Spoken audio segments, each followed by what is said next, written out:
अस्सलामुअलैकुम viewers, welcome back to my channel doctor of medicine, जिसमें आज मैं आपको ऑगमेंटन सिरप के बारे में रिव्यू दूंगी। ऑगमेंटन सिरप किस मकसद के लिए इस्तेमाल में लाया जाता है, यूज़ के बारे में बात होगी। उसके अलावा हम डिस्कस करेंगे इसके साइड इफ़ेक्ट्स के बारे में भी।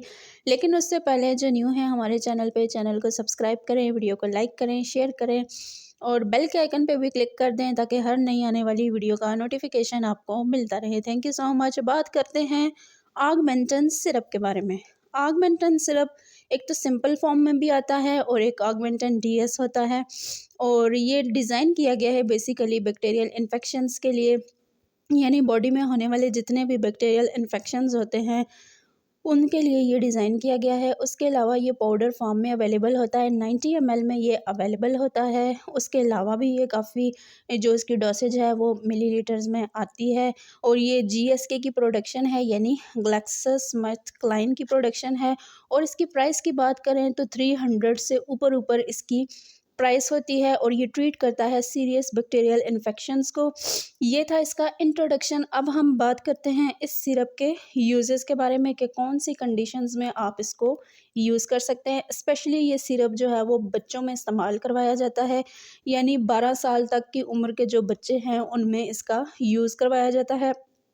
अब कौन सी कंडीशंस होती हैं, अक्सर चेस्ट इन्फेक्शन हो जाता है बच्चों में, जिसमें क्या होता है कि जो वेन्स हैं वो बहुत ज़्यादा कंजस्टेड हो जाती हैं, बच्चों को सांस लेने में प्रॉब्लम हो रही होती है, तो इस कंडीशन में ये सिरप यूज़ करवाया जाता है। उसके अलावा अगर निमोनिया की कंडीशन हो, यानी डबल निमोनिया भी अगर हो जाता है, जिसमें क्या होता है कि फेफड़े जो हैं वो बहुत ज़्यादा डैमेज हो रहे होते हैं, इन्फेक्शन बैक्टीरियल का बहुत ज़्यादा स्प्रेड हो चुका होता है, चेस्ट इन्फेक्शन हो जाता है, साथ में पेन की कंडीशन होती है, फ़ीवर भी हो रहा होता है, तो उस सूरत हाल में ये बच्चों में प्रेस्क्राइब किया जाता है। उसके अलावा अगर सीरियस किस्म का गले में इन्फेक्शन है, यानी खाने पीने में अगर मसला हो रहा है, गला आपका दर्द करता है या गले में इन्फेक्शन है, तो उस कंडीशन में भी ये प्रेस्क्राइब किया जाता है। उसके अलावा टॉन्सिलाइटिस की कंडीशन में इसका यूज़ करवाया जाता है, यानी बच्चों में अक्सर अक्सर जो है वो टॉन्सिल्स बन जाते हैं गले के अंदर, जिसमें बहुत ज़्यादा सीरियस किस्म का इन्फेक्शन होने की वजह से बच्चा जो है वो बीमार रहता है, फ़ीवर रहता है बच्चे को, तो उस कंडीशन में भी ये प्रेस्क्राइब किया जाता है। उसके अलावा यूटीआई के इन्फेक्शन में इसके बहुत ज़बरदस्त रिज़ल्ट होते हैं, यानी यूरिनरी ट्रैक्ट के इन्फेक्शन में, पेशाब के रास्ते में जो इन्फेक्शन आ जाता है, या जो पेशाब की नाली में इन्फेक्शन होता है जिसमें बाज़-औक़ात पस भी आ जाती है, तो उस सिचुएशन में भी ये इस्तेमाल में लाया जाता है। उसके अलावा गुर्दे में होने वाले इन्फेक्शन में भी ये इस्तेमाल किया जाता है। उसके अलावा ओटाइटिस मीडिया में आप इसका इस्तेमाल कर सकते हैं, यानी कि अगर आपके कान में दर्द है, या आपका कान बहता है, या आपके कान में पस है, या कोई भी इन्फेक्शन है बैक्टीरियल, तो उस सिचुएशन में भी आप इसका इस्तेमाल कर सकते हैं। उसके अलावा आप इसको टूथ इन्फेक्शन में इस्तेमाल कर सकते हैं, यानी अगर आपके दांत में दर्द है या दांत में जो है वो पस बन गई है, इन्फेक्शन हो गया है आपको, तो उस कंडीशन में भी बहुत बेस्ट इसके रिज़ल्ट होते हैं।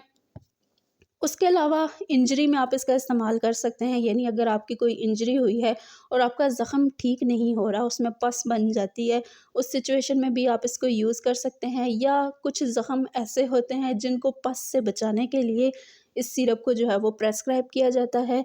तो ये थे ओवरऑल इसके यूजेस के। बॉडी में कहीं भी अगर आपको बैक्टीरियल इन्फेक्शंस हो जाते हैं, या आपके कहीं पस बन गई है, या आपका जो है वो कट ऐसा आपको लगा है जहाँ पे पस बनने की जो है वो सूरत हाल हो सकती है, तो उस सिचुएशन में बहुत बेस्ट इसके रिज़ल्ट होते हैं।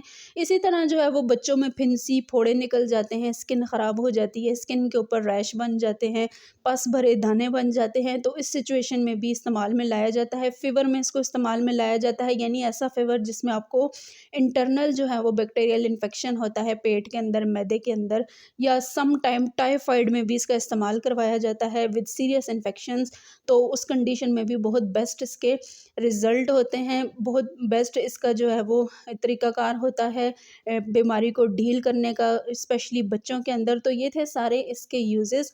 अब हम बात करते हैं डोसेज के बारे में। तो डोसेज, क्योंकि ये एक एंटीबायोटिक मेडिसिन है, तो डोसेज जो है वो बच्चे की कंडीशन देख के ही प्रेस्क्राइब की जाती है, बच्चे की बॉडी वेट पे डिपेंड करती है। उसके अलावा बच्चे की एज के लिहाज से और बीमारी की नौयत के लिहाज से डोसेज डिसाइड की जाती है। और कोई भी एंटीबायोटिक आप यूज़ करने से पहले अपने फिजिशियन से लाजमन कंसल्ट करें। अब हम बात करते हैं साइड इफ़ेक्ट्स के बारे में।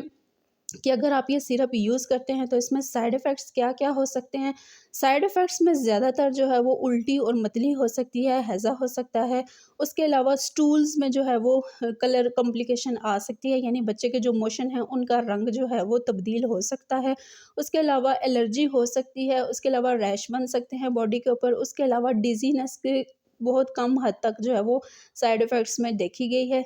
ये थे इसके साइड इफ़ेक्ट्स। और कुछ मरीज़ों में ये भी देखा गया है कि मुँह का टेस्ट चेंज हो जाता है या मुँह बहुत ज़्यादा खुश्क हो जाता है और पेट में जो है वो दर्द महसूस हो सकता है।